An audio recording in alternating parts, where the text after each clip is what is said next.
इस वक्त की बड़ी खबर पटना से आ रही है। उप मुख्यमंत्री सम्राट चौधरी को जान से मारने की धमकी दी गई है। बिहार के डिप्टी सीएम सम्राट चौधरी को जान से मारने की धमकी मिली है। उनके कार्यकर्ता के मोबाइल पर मैसेज कर धमकी दी गई है, जिसमें लिखा हुआ है कि 24 घंटे के अंदर सम्राट चौधरी को गोली मार दूंगा।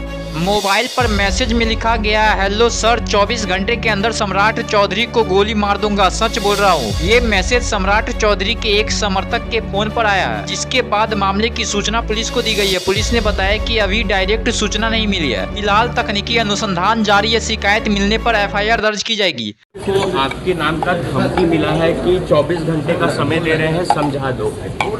चलिए, जिसको जो करना है, बिहार की जनता जानती है। बिहार के विकास के लिए हम लोग लगे हैं, आगे भी लगे हैं। जी, उस पे जो है पता लगाया जा रहा है। अगर मतलब जिस तरह से इन्फॉर्मेशन आगे आती है तो एफआईआर भी दर्ज की जाएगी।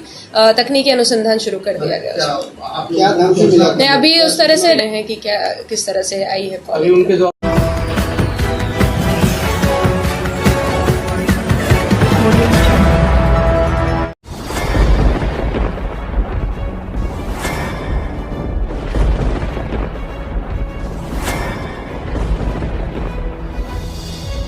हम जीविका के सीआरपी छी 10 साल 12 साल से एको गो पाई न हमरा के दरमाहा घरे घरे संदेश देता है कि या प्रशासनिक अधिकारी सही तरह से एक्टिव नहीं है या फिर नीतीश सरकार कंट्रोल नहीं कर पा रही है। ये सरकार में कमी है जो सर, सरकार जो कंट्रोल नहीं कर पाती है सर। बाकी जो भी है सब एक ही तरह। मनोज बाबू, आप फटे दूध से छाली निकालने वाले लोग हैं, ब्रेकिंग न्यूज के मास्टर हैं।